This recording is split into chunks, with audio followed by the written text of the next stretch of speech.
Bună și bine am revenit la Ariana Garjuna. Să sărim în capitolul 21. Este parte din tema ta să-ți dai seama care e conexiunea între toate capitolele și nu să fie o treabă ușoară, dar e un fel de conexiune evidentă. Hustle o să ne zică despre capitolul ăsta și ultimul, între cele două, ultimul și ăsta. Apropo, în Nagarjuna îl denumește convergența cauzelor și condițiilor, pe ultimul. Iar autorul nostru, Choni Lama, îl denumește doar convergența sau reuniunea și cum lucrurile se întâmplă din cauze și condiții care se reunesc și vin la un loc. Și acum capitolul se denumește cum lucrurile se întâmplă și cum ele se termină.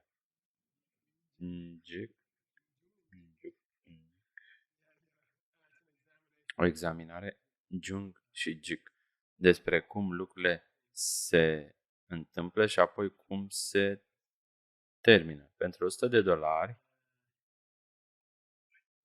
cum apar și cum se termină. De ce nu a folosit start și stop, care era parte din primul lui verset celebru? Chewa și gapa, adică a dat startul și a se opri. Și acum deodată schimbă în a lua ființă, se întâmplă și se duc. Așa zice acum. Are cineva vreo idee de ce a schimbat?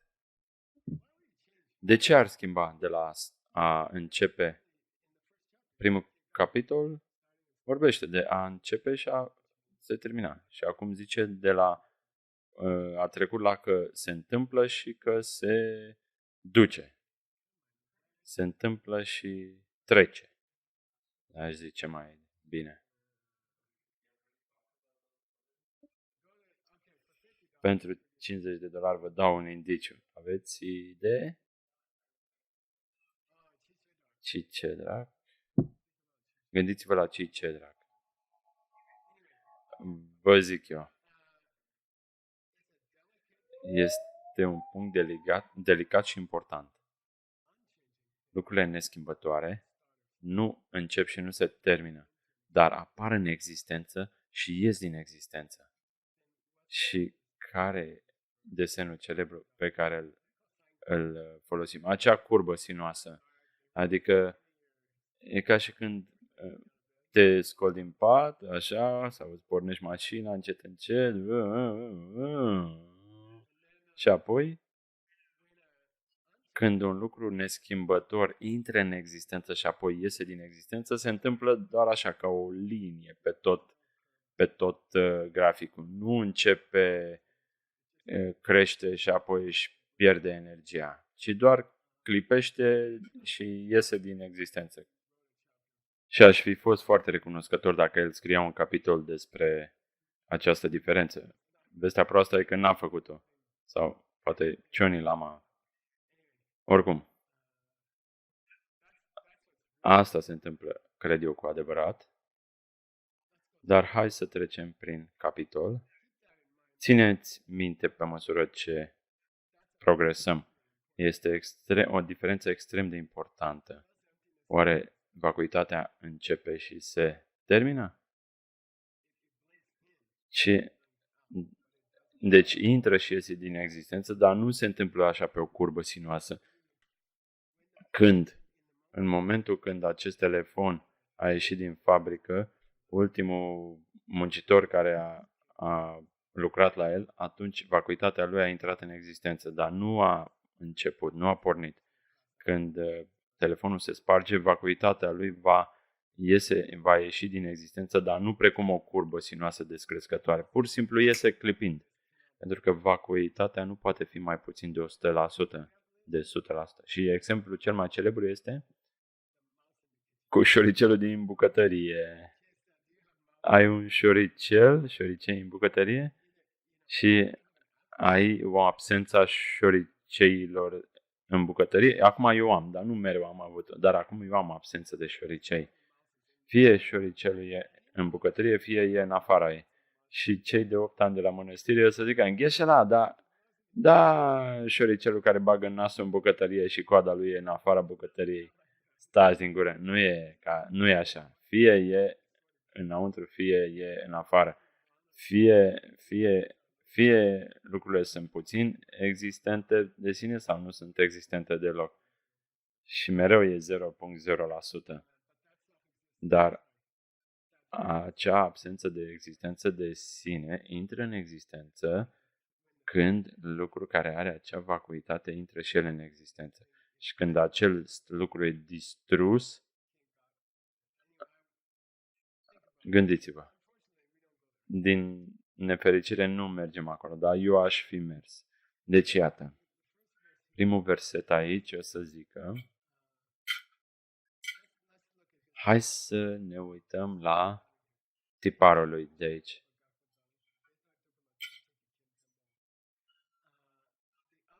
Celălalt tip o să zică că atunci când lucrurile pornesc, ele au un fel de natură proprie, adică începutul lor are un fel de natură și la fel și în stopatul lor are un fel de natură proprie. Asta vrea el să zică.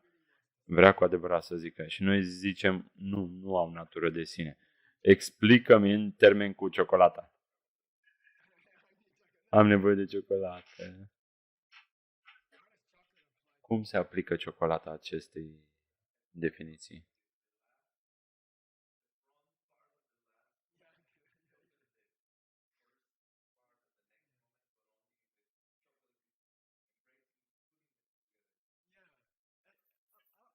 Să vă zic ceva despre care încă n-am discutat. Vedeți acest telefon ca fiind creat într-o fabrică din China, de la Apple. Cam așa vedeți cauza fiind fabrica din China și rezultatul ca fiind telefonul din mâna mea. Și asta înseamnă că semințele din mintea ta au legat o conexiune între fabrica din China și telefonul Apple. Deci, semințele tale au creat, m-au imaginat această conexiune între fabrica Apple și telefon. Nu e naturală. Când spui că el nu vine din el însuși, că nu există prin sine, înseamnă că nu este natural, este artificial. Tu ai făcut acea conexiune. Și la de-aia nu pot să iau un telefon fără să am o fabrică de iPhone. Ideea asta este creația ta. Poți să ai un telefon care nu vine dintr-o fabrică de iPhone. Poți să ai, dacă ai avea semințe diferite. Nu e adevărat că trebuie să ai o fabrică ca să primești un iPhone. Nu e adevărat. Cum primești un iPhone? Ajuți alți oameni să comunice. Și asta e o altă conexiune artificială. Explicând cum am primit un telefon prin karma sau o nouă mașină prin karma, oferind curse oamenilor, e o altă conexiune artificială, dar e mai ajutătoare. Nu mor dacă le înțelegi cu adevărat. Nu trebuie să mai mor dacă chiar o înțelegi. Asta e tot. Și celelalte conexiuni sunt bune. Că mașina a venit de la o fabrică Toyota, mintea ta creează acele conexiuni. Sunt două cupe de înghețată, una e fabrica Toyota și alta e mașina Toyota și mintea ta îmbracă acestea cu un sos de ciocolată și face o conexiune artificială. Dacă se întâmplă asta, se întâmplă cealaltă. Și un practician ar zice, nu, eu am o conexiune diferită de la sosul meu de ciocolată. Eu n-am plătit pe ea. Au trimis-o în Las Vegas, au vopsit-o în albastru și au trimis-o aici. Eu n-am plătit nici pentru asta. Și aveam bani să o plătesc, doar că oamenii au plătit-o. Cum s-a întâmplat asta? Noi spunem că am oferit curse sau transport să ajungă undeva oamenilor. Le-am oferit. Deci acum ai noi sosuri de ciocolată pe care le aplici.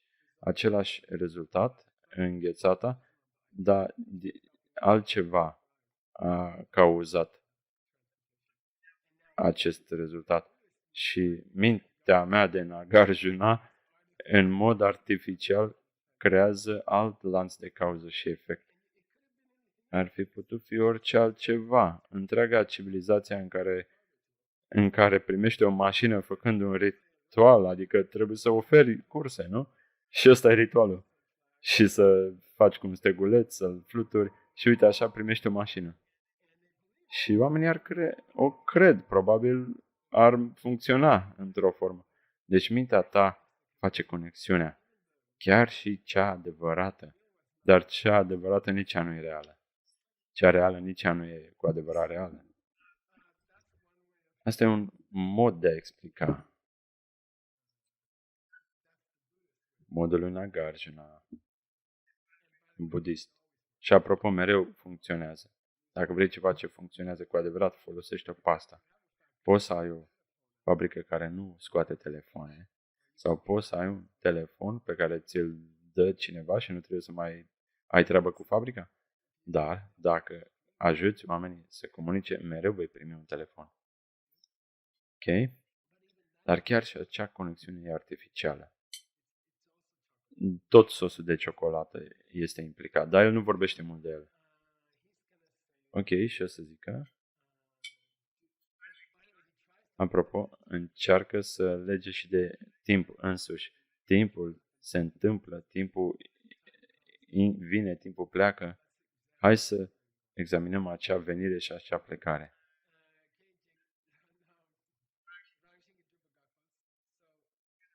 Deci o să negăm că aceea s-ar putea întâmpla de la sine. Și iată partea faină a acestui capitol. Prima parte este, uite, lucrurile nu vin din alte lucruri în mod automat, ci artificial. E o creație a minții tale și e reală. E artificială, dar reală.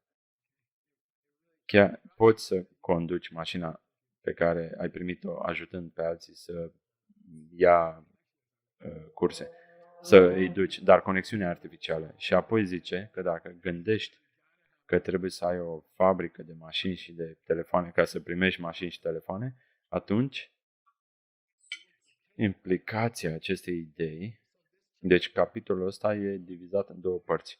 Cum gândești despre lucruri care pornesc și ies din se opresc sau intră și ies din existență și apoi implicațiile necesare ale acestei gândiri. Deci întregul capitol e jumate-jumate. Prima parte, uite cum lucrurile intră în existență și cum ies din existență și dacă nu gândești despre asta, dacă crezi că vin din ele însele, atunci intri în două necazuri mai profunde. Deci te gândești despre cum lucrurile încep să termină în moduri greșite, cauzează două probleme importante greșite. Cum se numesc? Ce înseamnă tacta și ceta. Tacta, petaua și cepetaua.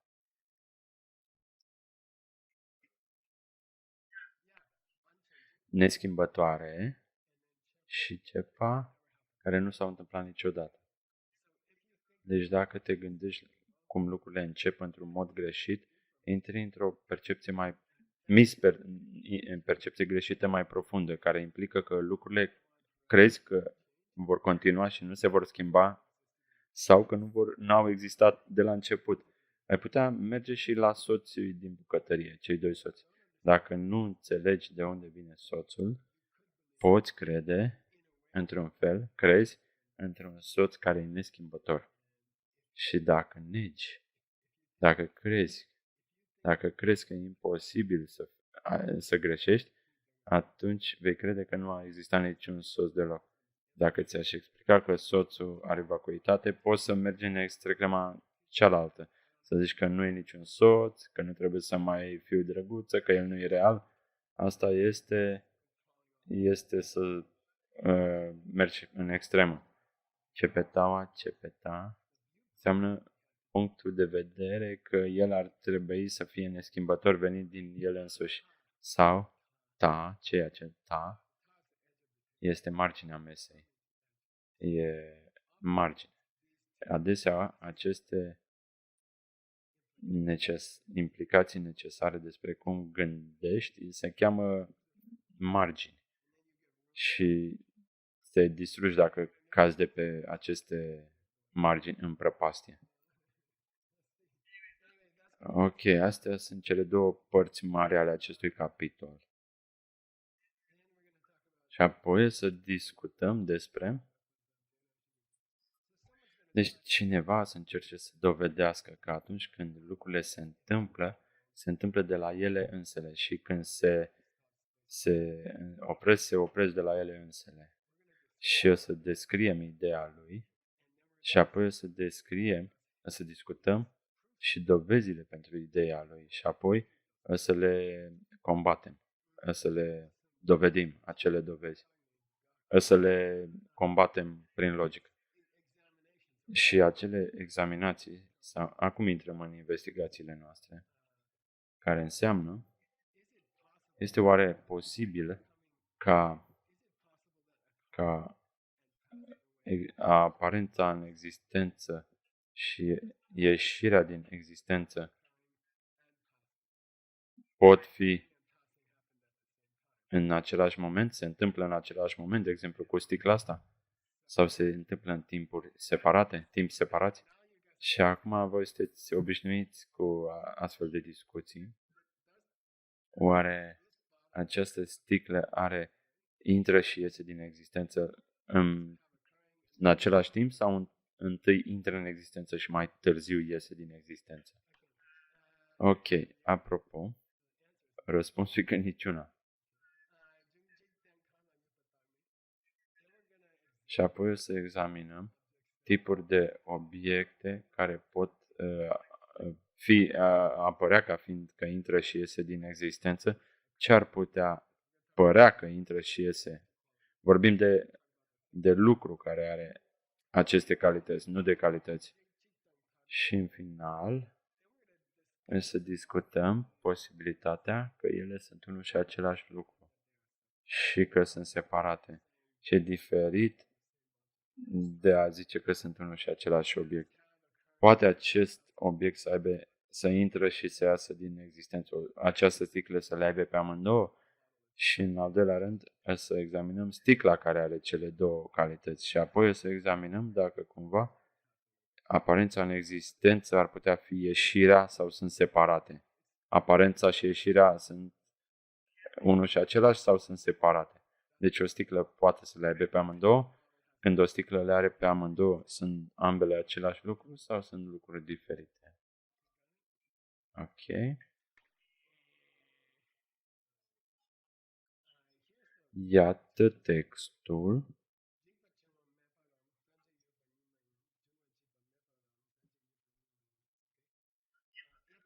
Dacă intrarea și ieșirea din existență există prin sine și dacă te uiți la al doilea și a patra linie, ce observi în tibetană?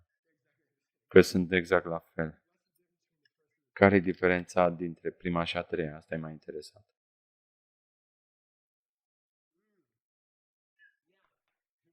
El a reversat. Deci, prima linie zice, poți avea ieșire din existență fără a avea intrare în existență? Și apoi, a treia linie zice, poți avea intrare în existență fără ieșire din existență?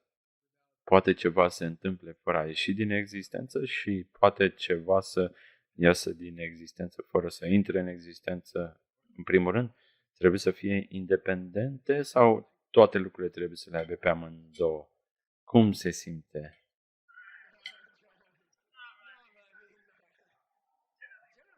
În principiu am zice, general, zicem că dacă se termine trebuie să înceapă și dacă începe trebuie să aibă și un final.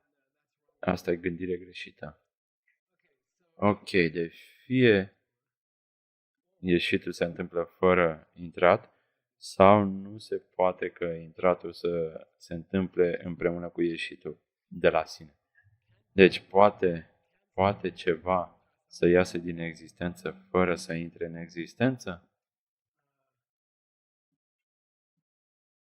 Și apoi pot ele exista cu același obiect? Noi am zice da, dar nu de la ele însele. Pot avea, ambele le pot avea într-o sticlă, dar nu de la sine. Pot fi într-o sticlă, dar nu de la sine.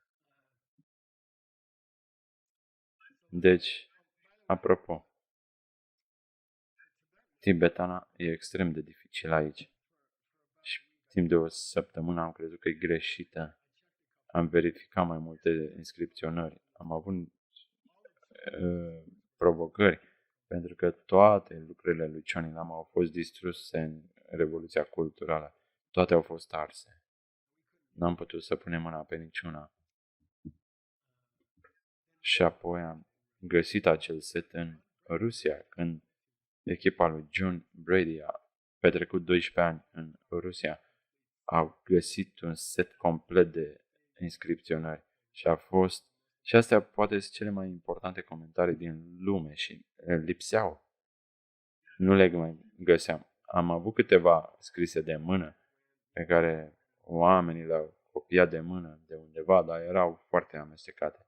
Deci echipa lui John Brady, în special Jason Dunbar, trebuie să-i mulțumim. El a fost chiar la mănăstirea lui Choni și am primit mai multe copii ale cărților originale. Deci trebuie să... Credeam că ar fi interesant să vedeți cum arată. Asta e cea mai bună inscripționare pe care o avem. De asta am găsit-o și în Rusia. Și am primit o permisiune de la guvernul rus, când am semnat contractul să facem 12 ani de muncă, ne-a fost permis să facem copii de la mănăstirea noastră, dacă le găseam. Să facem copii și să le luăm. Și a fost o regulă. Am făcut un contract. Era dur, dar am negociat cu un director georgian din Rusia. În final a fost de acord, dar am crezut că poate vreți să vedeți. Este o inscripționare foarte bună, dintr-o tabliță. Nu e nicio greșeală aici, e corectă. Am crezut că era greșită, dar nu e.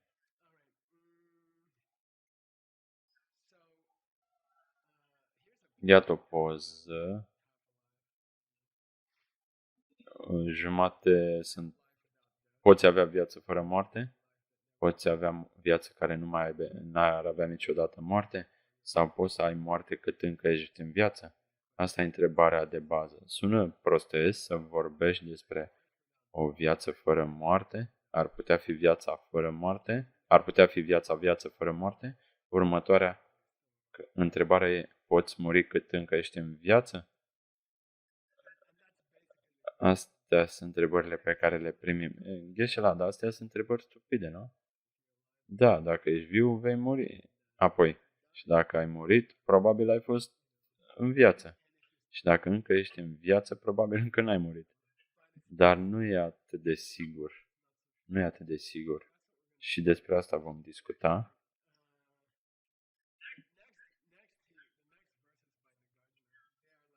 Următoarele versete de la Nagarjuna o să negăm ideile cum că ieșitul din existență ar putea exista împreună cu intratul în existență. Vom nega că ieșitul din existență poate exista împreună cu intratul în existență. Și apoi vom discuta despre ieșitul din existență și intratul în existență, dacă ele ar putea fi în același obiect. Pot trăi ambele în același apartament, adică în același obiect. Este oare posibil? Și sunt interconectate. Ai nevoie de intrat în existență ca să ai ieșit din existență sau nu? Despre asta vom examina. În direcția asta mergem.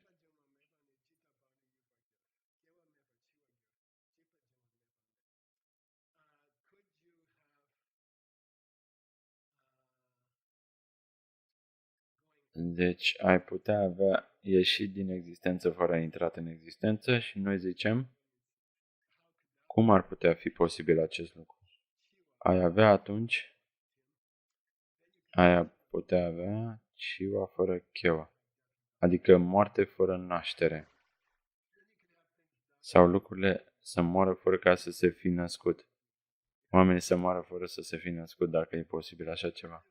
Dacă ai putea avea ieșit din existență fără a avea intrat în existență, ai putea avea oameni care mor fără să se fi născut vreodată. Sau, oare ieșitul din existență și intratul în existență există simultan într-un singur obiect? E bine, în cazul ăsta, persoana ar muri și s-ar naște în aceeași instanță. Adică e aproape. Dacă crezi în vieți viitoare, poți spune că mori și te renaști în 2 minute, da? E de fapt într-o 1 pe 65 dintr-o secundă. 1 pe 65. Pot fi câine în mai puțin de o secundă de acum, în orice moment din viața ta. Dar te poți naște și să mori în aceeași milisecundă? Asta e întrebarea. Și noi zicem nu. E imposibil. Și apoi zice ceva interesant.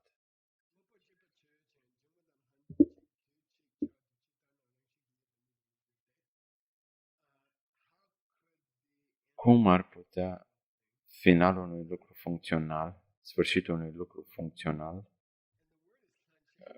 cuvântul înseamnă că cum ar putea sta în același loc în același timp?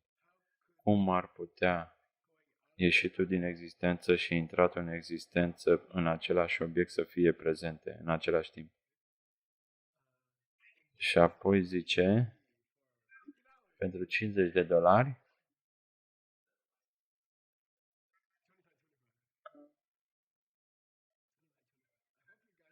cred că vă luați banii de la Eli, deși ea e în vacanță, dar nu mai e problema mea. Trebuie să-i cereți ei. Nu știu de ce trebuie să zic asta. Deci întrebarea noastră este, oare poate intratul și ieșitul a unui obiect poate să stea în același obiect cu intratul în existență al aceluiași obiect? Deci pot sta ele în același obiect, intratul și ieșitul din existență, în aceeași sticlă? Da sau nu? Și el zice de asemenea nu. În aceeași milisecundă pot fi ambele să stea în același obiect? Și nu știu de ce el simte că trebuie să adauge de la ele însele. Dar el simte că trebuie să adauge această clarificare de la ele însele. Deci o întrebare interesantă pe care o poți adresa studenților tăi. Dacă ele stau în același obiect în aceeași milisecundă, oamenii ar putea muri și s-ar putea naște în aceeași milisecundă. Ok? Și apoi el zice, un termen special logic, care l-a studiat în textul lui Adam, gheaua înseamnă contradictoriu, sunt 2 tipuri de contradicții în univers. Una e când un lucru nu poate fi 2 lucruri, adică sunt exclusive mutuale. Sunt într-o contradicție numită excludere mutuală, adică intratul și ieșitul din existență sunt excluse, se exclud mutual. Și el zice, precum,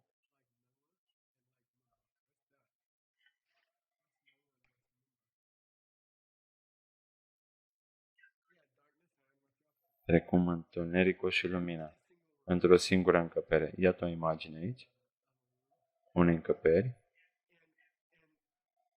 și asta e o poză mai proastă, n-am găsit o poză corectă, pentru că poza corectă, camera trebuie să fie toată luminată sau întunecată în aceeași milisecundă. Nu există așa ceva, dar am încercat să găsesc ceva să vă sugerez. Dar zice că pentru ca ceva să moară, să iasă din existență și să intre în existență în aceeași milisecundă, ar trebui să fie echivalent cu orice altă relație mutuală exclusivă, precum întunericul și lumina dintr-o încăpere.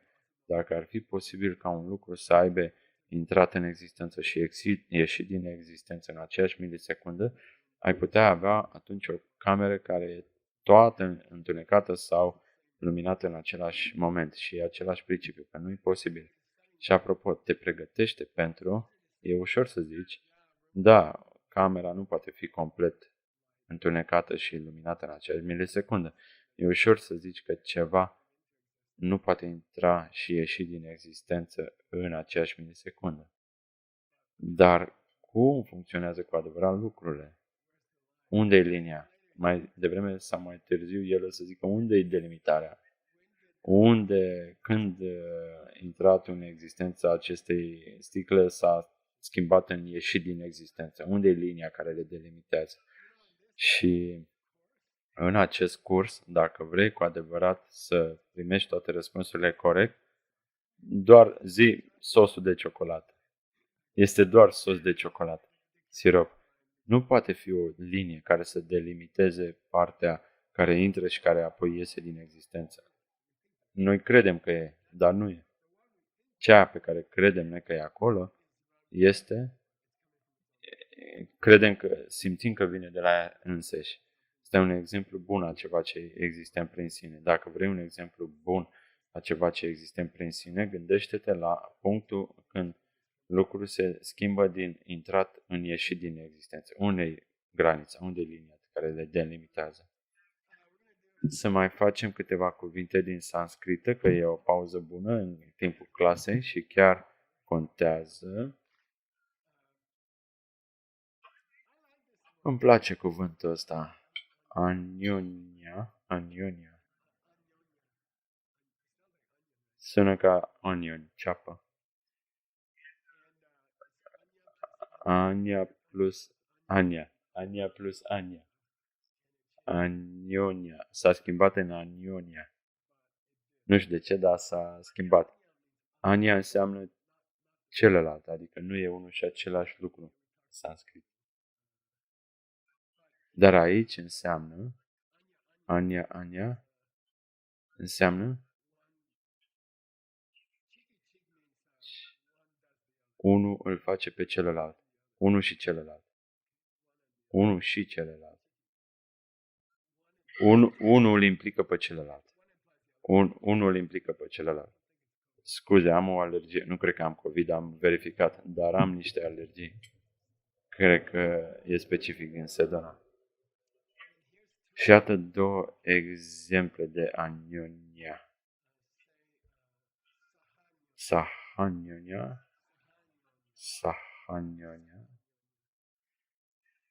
Aici este unde intratul în existență și ieșitul din existență sunt cohabitate trăiesc în aceeași sticlă. Trăiesc împreună. În aceeași milisecundă, ambele sunt interiorul sticlei, ca și când ar fi în același apartament în același timp. Asta se numește Sahanionia. Iar tibetana este Pentsânclencic. Adică ambele sunt în același timp, în același loc, împreună. Dar Pentsân înseamnă împreună mutual. Deci ieșitul este împreună cu intratul în existență și intratul este împreună cu ieșitul din existență. Ambele sunt împreună una cu alta. Sahanionia. Și apoi, dacă nu e cazul ăsta, atunci ele sunt vinanionia.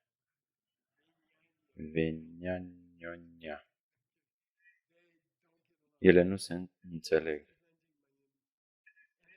Și sunt multe exemple. Ciorile și bufnițele, de exemplu, nu stau pe aceleași crengi, că se iau la bătaie. Întunericul și lumina sunt vinanionia. Nu pot coexista în același loc, în același timp. Deci, care din ele este intratul și ieșitul din existență? Sunt Sahanyunya sau sunt Vinanyunya? Și Nagarjuna, în mod obișnuit, zice niciuna. Deci acum el gândește, timp deja se gândește ca Nagarjuna. Nagarjuna ar zice că niciuna din ele. Și cam te deranjează. Și profesorul meu nu ar face niciodată o decizie fără să întrebe care e corect. Mereu zice, gândește-te, coace-o. Și el mereu zicea, nu, coace-o tu. Nagarjuna zice și el, coace-o. Coace-o și tu la rândul tău. Uite o poză aici. Sună prostesc, arată prostesc, dar este asta o pereche? Sau e o pereche sau sunt doi pantofi? Este asta o pereche de pantofi sau sunt doi pantofi? Doi pantofi separați sau o pereche de pantofi? Care din ele? Ambele sau niciuna? Și cu Nagarjuna, cu Arya Nagarjuna, ilustrația cea mai simplă probabil e cea mai corectă, pentru că el vrea să ne atragă atenția către discrepanțele fundamentale din realitate. Fie ai doi pantofi sau ai o pereche de pantofi, dar poți să le ai pe ambele în același timp? Este oare posibil? Și el zice, nu, atunci ce se întâmplă? De unde vin ele? El vrea să continuăm să punem întrebarea asta. Tocmai am negat că ieșitul din existență ar putea fi acolo fără intrat în existență. Și acum să negăm că intratul în existență poate fi fără ieșitul din existență. Le interschimbăm. Zic din nou, tocmai am vorbit despre cum nu poți să ai moarte fără naștere, dar acum cum poți să ai naștere fără moarte. Hai să o luăm așa. Deci Nagarjuna merge în direcția asta. Cum poți avea intrat în existență fără ieși din existență? Dacă ai putea avea intrat în existență fără ieși din existență, cum poți avea apoi lucruri funcționale? Ceva ce face ceva. Apropo, cuvântul în sanscrit aici, bhava, este bhava din bhaveshu, din a doua linie, poate însemna fie lucru care există sau lucru funcțional. Din nefericire, lupo poate însemna orice lucru existent. Și nopo înseamnă cel mai desea un lucru funcțional. Sunt complet diferite. Deci e mare provocare. Trebuie să dezvolți, după mulți ani, un instinct despre care din ele vorbesc. Și asta e singura modalitate prin care traduceri tibetana. În ea 10-20 de ani, oamenii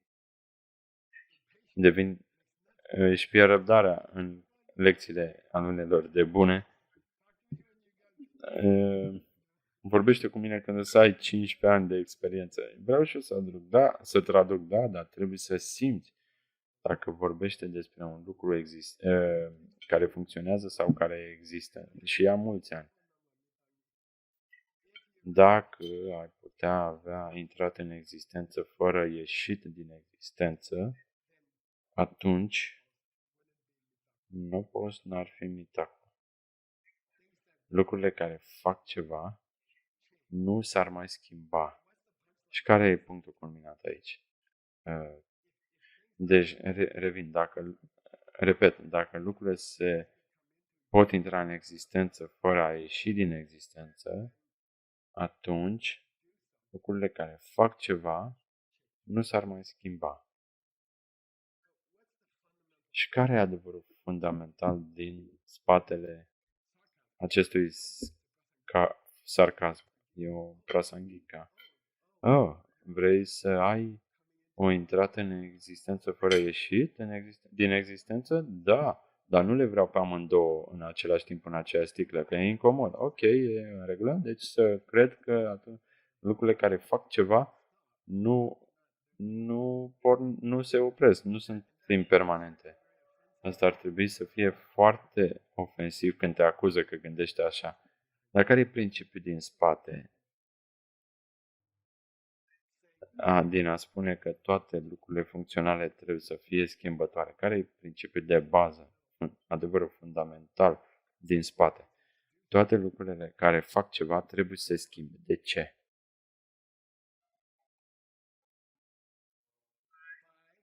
Pentru că prin faptul că fac ceva, ele se schimbă. E atât de fundamental. În momentul când faci ceva, te-ai schimbat. Pentru că pentru a face ceva trebuie să exersezi energie și apoi pierzi energia, te schimbi. Prin faptul că ești viu, mori.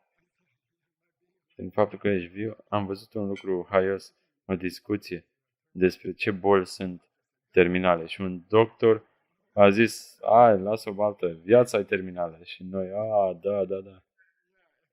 Deci, da, dacă faci ceva, dacă te miști, mori. Îmbătrânești, te consumi. Prin faptul că te miști, prin faptul că afectezi alte lucruri, tu mori, îți consumi energia. Orice mișcare pe care o faci, orice cuvânt pe care îl spui, te costă timp din viață. Și mă nebunește, pentru că sunt foarte sensitiv la asta. Și mă nebunește. Oamenii cred că sunt un bolangiu, că le zic, nu pierdeți 5 minute. Și ei întreabă, dar ce ești tu așa special? Și eu zic, nu, pentru că să mor. Dacă vorbesc 5 minute cu tine vorbind despre nimicuri, tocmai am pierdut 5 minute din viață. Și zic, dar care e problema? Ești viu, da. Da, viața e făcută din câte 5 minute. Dar nu te mai stresa, dar sunt stresat. Vreau să le folosesc. Nu vreau să pierd timpul gândindu-mă la asta. Deci, făcând ceva, te consumi. Te distrugi.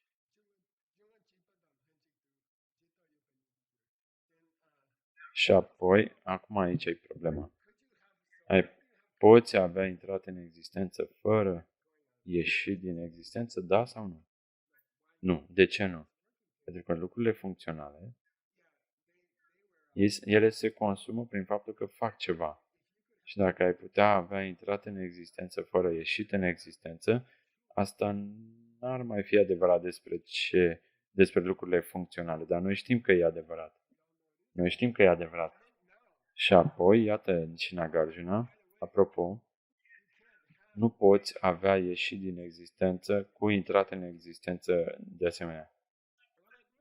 Cum adică? Tocmai ne-ai spus că trebuie să le avem împreună. Și am zis, da, dacă te gândești, nu poți să le ai la un loc pe amândouă împreună. De ce? Despre ce vorbești? Cum o să ai intrat în existență și ieșit din existență cu același lucru? Ești nebun? Tocmai ne-ai zis că trebuie să le avem. Eu n-am zis asta. Și el e, acum n-am zis asta. De ce? Nu poți avea intrat în existență împreună cu ieșit din existență, pentru că nu poți muri și să te renaști în aceeași instanță. Nu poți. Nu se poate întâmpla. Ok, deci niciuna din ele. Nu poți avea intrat. Deci dacă lucrul ăsta intră în existență, ar trebui să iasă pentru că e o sticlă și are un lucru de făcut. Să țină apă și într-o zi să se consume și nu să mai țină nimic. Deci noi zicem ok, deci totul care intră în existență, în special lucrurile funcționale, trebuie să iasă din existență. Există împreună în sticlă. Glumești? Atunci sticla e făcută și spartă în același timp. Acei factori vor eșua. E spartă sticla? În momentul când a început s-a spart. Putem face o sticlă care durează o perioadă mai lungă? Da. Și el zice, da, nu le poți avea în niciun fel. Deci e problema cu percepția. Acolo vrea el mereu să ajungi. Uite, tu crezi că se întâmplă într-un fel, dar e imposibil. Și apoi mergi la opusul și crezi că trebuie să se întâmple în acel fel și nici acel fel nu. Deci nu e problemă cu sticla, ci cu mintea ta. Nu da vina pe sticlă. Sticla pur și simplu își face treaba. Tu ești cel care crede că sunt doar două posibilități. Tu crezi în lucrul ăsta. Ai considerat vreodată că ești doar nebun? Că cele două posibilități sunt doar nebunești? Ai considerat vreodată că mergi prin viață, alegi câte una, câte alta, nu pot fi ambele, nu pot fi la ambele niciuna, nu pot fi nici ambele niciuna. Poate că întrebarea e pusă greșit, poate că niciuna nu e adevărat, poate că altceva se întâmplă, precum sosul de ciocolată. Dați 100 de dolari lui nenea asta.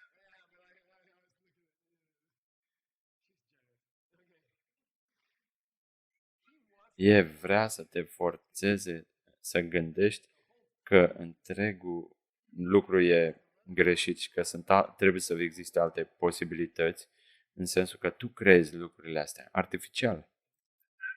Asta înseamnă că nu sunt reale? Nu.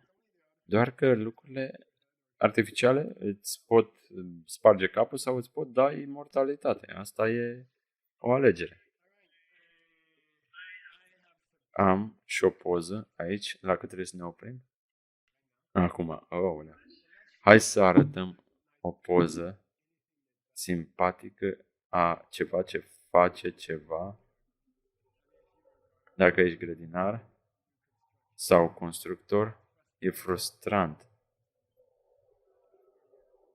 că înainte să știți, ele se consumă, se învechesc. Deci de fiecare ori când le folosești, se consumă. Și de fiecare dată când le folosești, se apropie de finalul lor, de ruptură. Ok, o să continuăm. Apropo, punctul culminant, în cazul care nu mai urmărești clasa următoare, dacă intratul și ieșitul din existență a tuturor lucrurilor vine de la ele însele, atunci noi trebuie să murim și nu putem face nimic. Toți banii strânși în viață trebuie să se ducă, toată familia pe care am creat-o trebuie să moară, toate casele pe care le-am cumpărat trebuie să distrugă, toate muncile pe care le-am făcut trebuie să se termine în moarte sau în foc. Deci dacă lucrurile vin din ele însele, viața noastră nu mai are niciun sens. Și fratele meu s-a sinucis. Aș putea zice că probabil el era cel mai sincer om din familie. Dacă nu ai opțiuni, da, e nasol, lucrurile sunt nașpa. Dar, dacă lucrurile vin de la tine, atunci există speranță. Și de asta vorbim de aceste lucruri haioase, ciudate, idei ciudate, pentru că încercăm să dovedim că este posibil să nu mori și să nu mai treci prin suferința asta. E posibil să trăiești o viață diferită. Ok? Ne vedem în lecția următoare, sper.